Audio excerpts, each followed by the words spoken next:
Guns aren't just a weapon in video games. Sometimes they're plot devices, adding an element of terror or dread to the story, usually in the form of a threat. But just as you'd expect from people in real life, characters in games react in many different ways when they have a gun pointed at their heads. So today we're counting down the top 10 scariest gun moments in video games. And warning, major spoilers ahead.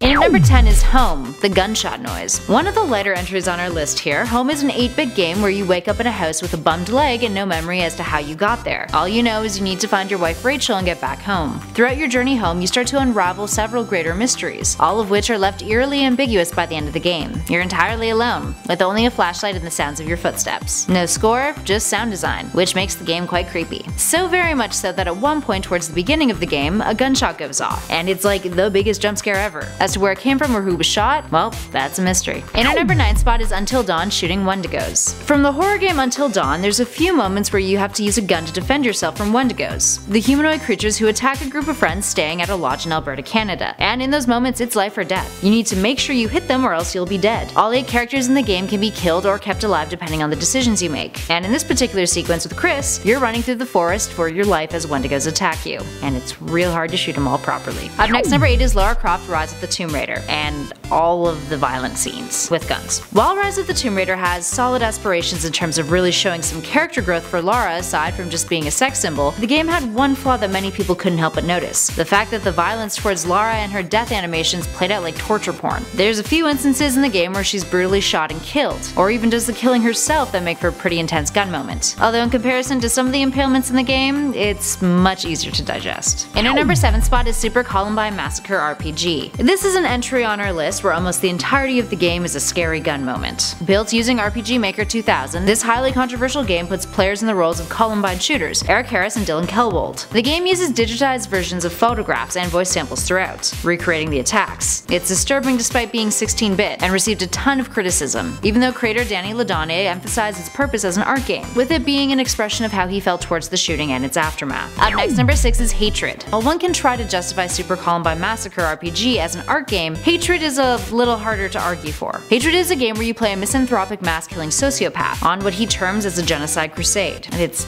actually really beautifully designed. Developed by Destruction Creations, the game was supposed to be a response to the increasing trend of political correctness, politeness, and games as art within the gaming industry. While the whole game could qualify for this list, the antagonist, aka the name of the character you play, has a monologue at the beginning of his spree that ends with you starting to kill screaming NPCs begging for mercy. Needless to say, it's pretty intense. Up next, number 5 is The Walking Dead, Duck's Death. In classic Walking Dead fashion, there's a scene in season 1 of the game that features a little boy, named Duck, who has been infected. So the group does the only thing they can do: they prepare to shoot him. His parents want one last opportunity to say goodbye to their boy before it's done, but in the process, his mother Kat kills herself, unable to withstand the pain. In our number 4 spot is Life is Strange, Chloe is Shot. Life is Strange is an incredibly emotional game, similar to Until Dawn in the sense that the decisions you make will affect the outcome of the game, and certain events. During one of the game's chapters, your best friend Chloe is shot. This happens twice actually, once by accident and once very much on purpose. Well, the first time around you can prevent her from dying, the second time, not so much. The game has a feature in which protagonist Max can turn back time, with dire consequences of course. But in this instance, Max has been drugged, and therefore can't rewind, leading to Chloe's death. Sort of. If you play the game, you'll know where that goes. Up next in our number 3 spot is The Last of Us, Sarah's Death. A lot of death on this list. The Last of Us is one of the best games out there. It manages to give you an excellent gameplay experience, all while really bringing the feel story-wise. And it does this right off the bat when we witness Joel's daughter, Sarah, dying, brutally murdered in front of him by the military, and in his arms. It's dark.